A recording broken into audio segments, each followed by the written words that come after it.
All right, we're waiting on her to get started.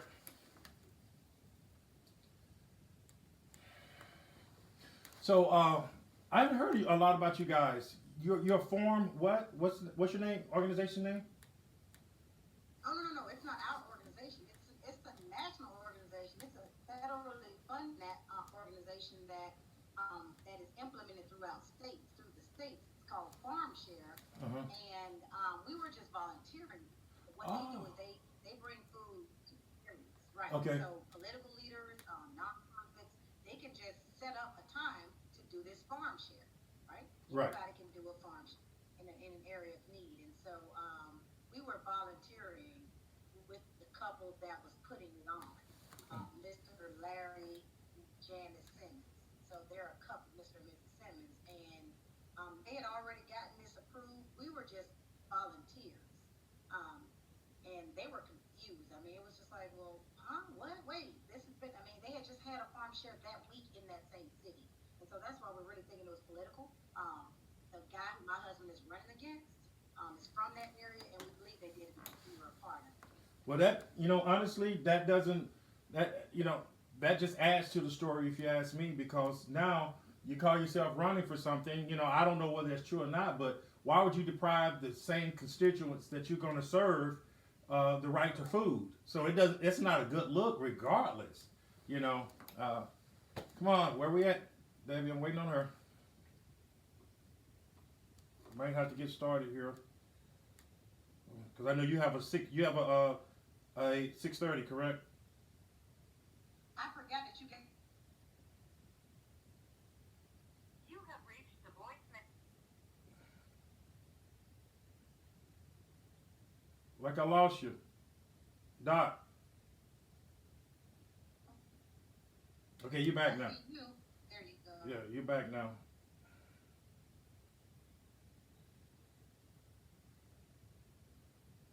Okay, I'll tell you what. What we're going to do is we're going to go ahead and get started, and then when she pops in, we'll just pop in with her. Okay. I'm gonna try one more thing.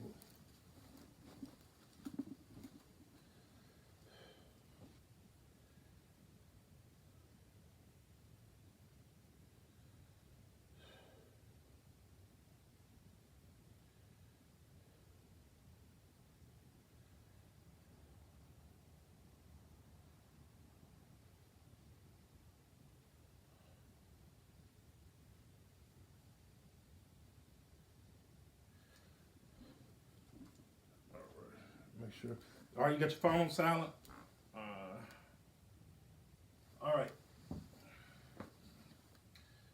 and first of all, I want you to go ahead and state your name and spell it for me.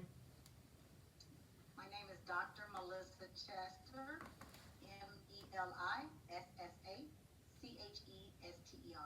Correct. And do the ACDC today have the right to film you today? Yes. All right. Thank you so much. Just to give a little background information, my name is Ernest Walker. I am a chaplain. We've been community organizers since 1992. And ACDC today is American Coalition of Discerning Citizens. It's more or less yes, yeah, it's a consumer advocacy group. So, I used to be, vice president NAACP. I did a lot of civil rights things, but I start seeing more than color, and I start seeing economics. Now, I'm always going to see color because I can't ever get away from who I am. But I also saw I had a heart for atrocities all across the board for those who are without or the least. So that's why we started this organization. So I understand that you guys were in Florida. Now, my wife and I was actually married on Daytona Beach, so that's kind of our stomping ground a little That's bit. where I'm from. Oh I'm yeah, from Daytona Daytona Beach. Beach, so Yeah, yeah. we were married literally on the beach, and we were also there when Dale Earnhardt died. That was our. We always wanted to move to Florida until we started seeing the hurricanes. So I don't like hurricanes. They're not as bad. They're not as bad as they seem. Hurricanes are not as bad as they seem. I promise you. All right. I guarantee you that. And I actually, it's funny you said I'm actually a real estate broker and realtor, so Okay. I sell real estate. So All right. I'm So going to be ready to get you a home here, and I help you move The ones going to be the ones high up, hopefully.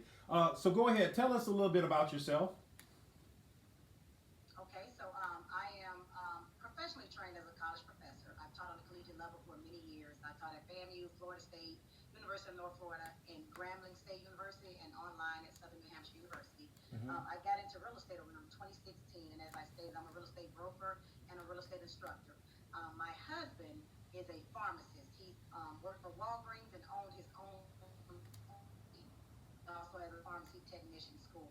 And so he recently sold his pharmacy and decided to run for office. And so with his running for office, one of our major campaign efforts is getting to knowing the constituents who are in his service area, which is District 5, U.S. Congress District 5. So that runs from Tallahassee down here to Jacksonville. And so that's a little bit who we are. And so we've been helping a lot of our friends who have nonprofits, who have organizations with something called Farm Shares. And what Farm Shares are, they are a federally funded program, and politicians as well as nonprofits can request their services. And so they'll bring in food to you based on the need, the area of need you're in, Mm-hmm. and you deliver food. Farm Shares have existed for a while. During the pandemic, they transitioned them from walk-ups to drive-through because the governor and emergency management services deemed food obviously as a necessity. Right. So they didn't shut down the Farm Shares. They said that, just we had to change the method in which we do them. So they turned them into drive-through Farm Shares. And so we were in a little city called Quincy, Florida to host one of those, to assist in one of those. We weren't hosting it. I apologize. We were assisting Mr. Larry and Janice Simmons. Okay. Are they're business owners up there. He has a nonprofit where he supports the youth, as well as his wife is running for a public office. She's running for clerk of court there in Quincy, Florida. And so it was their farm share that we were assisting in. So Okay. that's a little bit about the background of how it happened. Right. So from there, that's on a Saturday. So what was your goal? What first of all, what was your goal? We know it's coronavirus. People are in need right now. This particular community that you guys are trying to distribute, give us a little bit of background about this community and their needs. Okay, so Quincy, Florida is probably 90% African American. Their leadership is 100% African American. Their mayor, their commissioners, their school board, all these people are African American. Very high poverty rate, very, very high poverty rate. Have been in the news for AIDS rates. Very disenfranchised area. A lot of immigrants as well. There are a lot of immigrants there as well that we learned while we were there, because I had a conversation with a Mexican American. So a lot of immigrants are there as well. Mm-hmm. So very farm country, so very, very low income area. We were Right. there hoping to service up as many as 500 families with food. Right. And so the farm share was going to provide fresh food. So there were fruits and vegetables, milk, juice. We had chicken. Wow.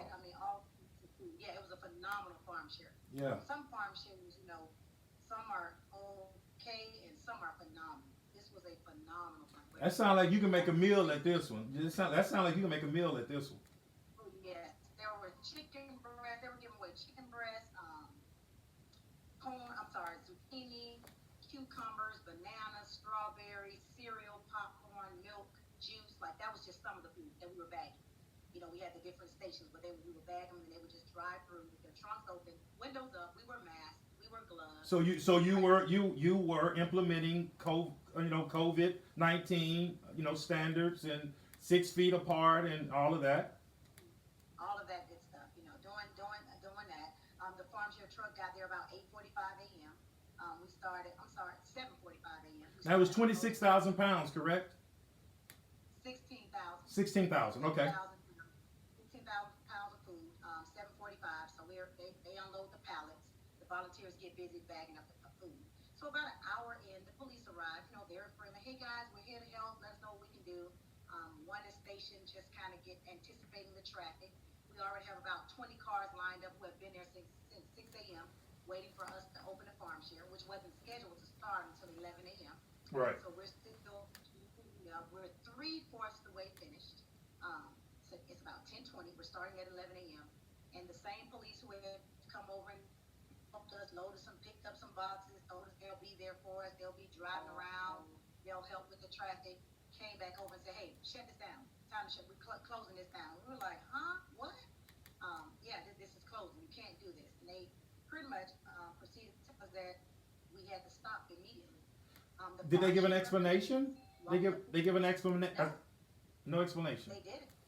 No, and so the farm share representative walked up and said, hey, she showed them the letter, the emergency management system letter, saying, hey, we have a letter from the governor, you know, food is a necessity, these are being allowed across the country. In 2 neighboring counties, they were happening right then. They had actually had one earlier this week. So that's why we were so confused. So Wow. and they like, we don't care, the chief said this is over. So I think somebody said, well, they said the chief said it had to close. So at this point, I pick up my phone because I'm like, this is ridiculous. I'm about to let the people know what's going on. So, because I was like, so you guys let us work for 2.5 hours, and 40 minutes before we're to start, you tell us we can't do this? Okay, I'm going to the people. I'm going to let people know what's going on. And I turned on my live. Right, And right. started talking about, hey guys, here we are in Quincy, Florida, and just running back what happened. And I implored, I said, hey, leadership, somebody give us a call. Lawson, state rep, mayor, somebody in the area, you know, give us a call so that they can stop what they're doing. You know, pause us, don't stop us, pause us and let us know something. Come assess it. Nobody from leadership came out. Nobody ever explained anything. Now volunteers who were ready to start servicing people and putting food in trunks, we had to start scrambling and throwing the food in our cars and trucks because the farm share truck leaves once it drops the food on. It doesn't come back to Wow. the end to pick empty pallets, right? They come back to get the empty pallets and the recycling. But they were gone. So here we are trying to get the food and get it in all of our automobiles, and you know, at this point, it's chaos. People who were lined up decided they're going to get out of their cars and run up and come get some food because it's closing. And so on the video, when you're seeing children without masks and you're seeing like the Mexican Americans and you're seeing people running up, that's because they were trying to hurry up and get some food, which they were being denied. And they never planned on getting out their vehicle anyway. I'd like to welcome Debbie Walker. You guys know that's my road dog. But today she wanted to join us. Obviously, she's a registered nurse and she's experienced in giving out food. But today she's coming to you as Debbie Walker. Right, yes. Just to be very clear, yes, I am a certified oncology nurse, but I am not speaking from any of a licensure credentialing, from a job credentialing. Most of those who do know, I do work for the state of Texas. So this is simply just me talking as Debbie Walker, and Okay. I just thought it was important to get the word out. I have spoken. And Ernest, thank you for welcoming me. I have spoken to Dr. Chester today. She did send me some information that I did read from the police chief. We will post that, and this is simply a platform for her to get her story out. Why I am remotely working, I'm not in direct patient care. For those of you who are concerned, I am safe. I am working remotely from the administrative standpoint, and I am supporting the community. And these are the type of things that may or may not affect those who are out there. I just want to make certain that when you work in an essential capacity in giving out food or any essential items, that you are following all of the state guidelines, all of the national guidelines, all of your local and all of your county guidelines, and make certain that you are keeping abreast of those guidelines, which are very fluid and are changing. Now, that being said, Dr. Chester, I read the police report, and it seems to me that the police seems to think that all of those guidelines were not followed, or that they did not have Well, everything in place. well, And let me let me say something real quickly. She just said something that the police was there and they were observing and they were in compliance. The only time they became out of compliance is when they were leaving and people who were so desperate for food and saw food and leaving them, they jumped out their cars to go get it, thus exposing those citizens there to be fed. Now they're exposed. People are going to become very desperate here in the next few weeks. That's why Ernest, you and I are working in that capacity of giving out food and setting up many faith communities so that they can distribute to their congregation. But the question was for Dr. Chester, and to the chief of police response that I read. He was stating in his formal response, and I won't read from that, we'll just post it, but essentially paraphrased that the city council had not approved this event. And to your point, I also sent you the documentation from the farm share who posted on their page and shared that the city police and the city was well aware of the event because this was not the first farm share. This was actually the third one that week. And so these are ongoing efforts. These aren't different organizations that host these efforts, but these efforts, this wasn't something brand new. It wasn't something out of the, oh, wow, what is this going on? Right. Farm Sheet, a federal program, also responded to that in their letter and said that the Quincy Police and the Gaston Sheriff Department did, in fact, know about the event. So that was a cover-up. That was a trying to, I guess, have some type of story, cover story, because what we were told was that neighbors that stayed across the street complained. So there are 5 houses across from this commercial building that the nonprofit owns. They run free lunch program out of there. They had just had a free lunch program there on Thursday. So I understand Congressman Chester or somebody, is he a congressman or is he running for Congress? Chester? My husband, Dr. Chester, is running for Congress. Okay. So is he available for any type of comment on this? Since you brought up the federal level, does he have a statement that he would like to add to this? Because I know he's running for Congress, and this was something that he was privy to as well. What is his formal statement, or is he available to make that statement? He's actually out delivering food here in Jacksonville because we don't stop. This is what we do. So this is not, so doctor, you're saying that this is not a campaign ploy. This was nothing. You were trying to feed people something that you guys do all the time, and this has nothing to do with politics. Exactly. This is something that we've been doing, unbeknownst to most. We've been feeding people financial donations. So the organization we were helping, my husband has been working with him in the past. He donated money. Again, they focus on youth and youth, prevention, etc. They had just had a lunch program that Thursday prior to the event we were hosting. We were helping them host on Saturday.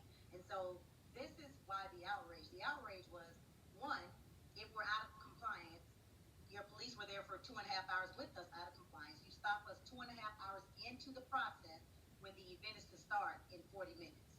Red flag number 1. Right. Hey, for one moment, let's take a look at the video. And you're not going to be able to see it, Dr. Chester, but we're going to show the video for a moment, and we'll be right back after this break. Okay, we're back. We just saw the video, and on the video, it was very clear that you guys seem to have everything set out, like it should be. I mean, everyone, it was professional, it was organized. I didn't see what the problem could have been, and I do believe, this is my personal opinion, I don't think this would have happened in a white neighborhood. I'm sorry I played the race card. I don't think this would have happened in a white neighborhood. Anybody care to expand on that? I'll say this. Unfortunately, this area that we're in, Quincy, the city itself, it's primarily African American. The leadership is African American. Wow. Yeah. So that's the surprising part about it. So so it was other African Americans denying African American and immigrants. So they have a high immigrant. Wow. In the video, if you turn to about 39 minutes in, you hear me interviewing a Mexican American, and he was in tears, and he was saying, my people need this. He said they don't get food stamps, the immigrants. And so his pickup truck, he came and he loaded it up.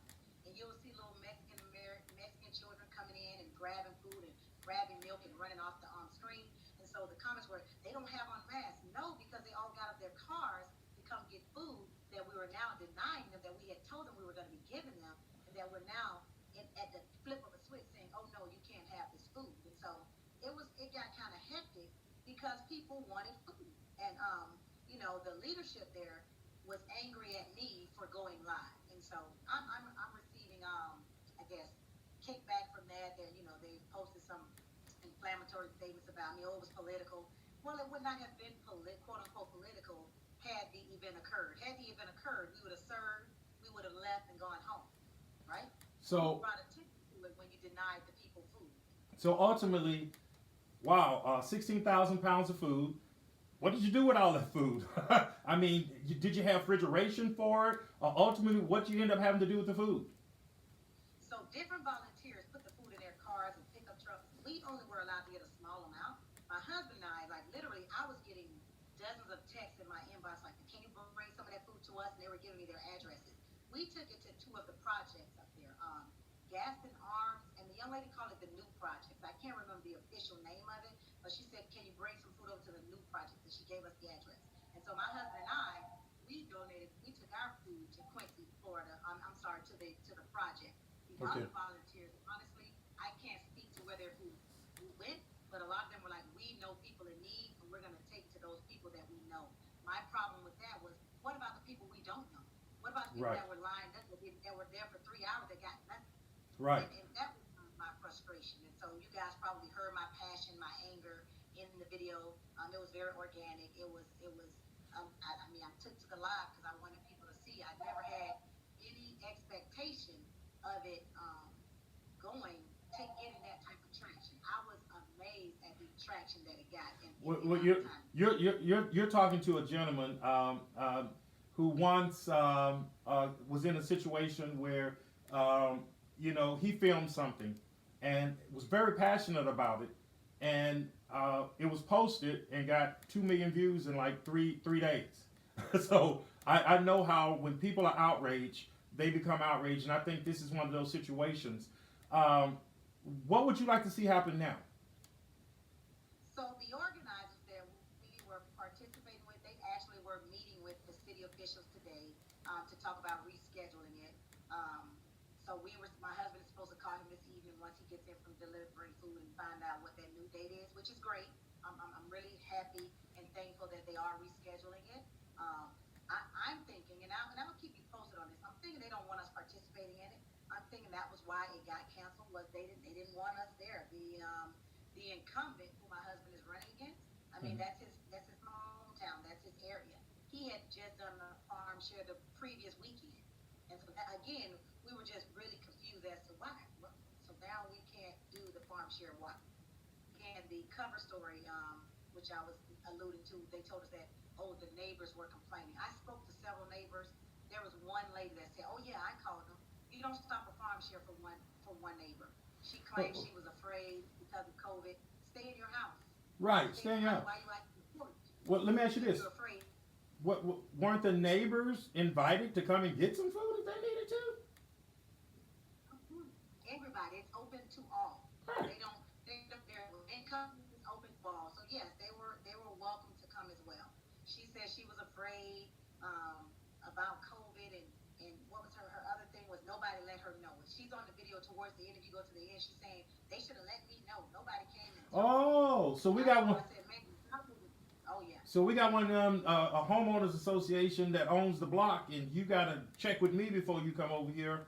Wow, been there, done that, Doc. She said that they should have let me know something. I've been here almost 30 years. I said, ma'am, if I would have known that we needed to let you know, I said, I'm from Jacksonville, Florida, I would have personally come over and knocked on your door and let you know that we were having a farm share. She said, well, nobody did, and that's right. I want you gone.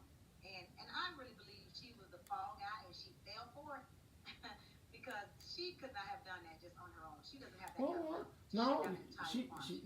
She might have a little bit more power than you believe if she has a direct line to maybe the person that you're running against or somebody that knows somebody. Look, we're in Dallas. I've been a part of dirty politics for quite some time now, so I get it. Trust me. So. Someone else said that same thing, that she was probably related to someone, and I was like, wow, okay. Yeah, trust me. Well, what we're going to do, as we do at ACDC today, you have the power. This is the platform. We're going to reach out to the now. What's the congressman? The person that's the incumbent there right now. Well, I would tell you, if you're reaching out to somebody, I would tell you to reach out to the mayor. The mayor is Keith Dowdell. He had nothing to do with it. He is the mayor. Keith Dowdell is the mayor of Quincy, Florida, and there's a young man, Ronte Harris, I believe is his name. He's what they call a mayor pro tem. They call it a mayor pro tem there in Quincy, Florida, Mhm. which means he's like the chair of the commissioners. And so those were the two who took to social media to whoop me and say that this was political. But they were the two who came on the scene after it was over, laughing and giggling after everything's over. I'm like, yeah, y'all didn't let nobody know. And the organizer was like, you guys knew. What are you talking about? You didn't know. And Wow. So, yeah, you know, you got to let us know. And so really they're trying to pretend like it's because they didn't know is why they canceled. Okay. Well, I'm really sorry that happened to you. And you know, I hope and pray that you guys are blessed, and that someone did get that food. You know, God has a plan for everything, and I think that next time you're going to come back in that neighborhood, and you're going to do even more wonders. And you know, let go and let God. He's going to work that out. But again, we're going to reach out to those people that you know you've mentioned, and we're going to try to get to the bottom of this. And you just keep doing what you're doing, Doc. I'm sorry I said Doc. I'm just. But everybody calls me funny. That's my nickname. That's what everybody Okay. calls me. So that's All right. fine. And you know, I just want you to know that keep on keeping on. You know, my wife and I are organizers of a nonprofit as well. And you know, you think when you get into this, for instance, I didn't have to get hood until I joined the church.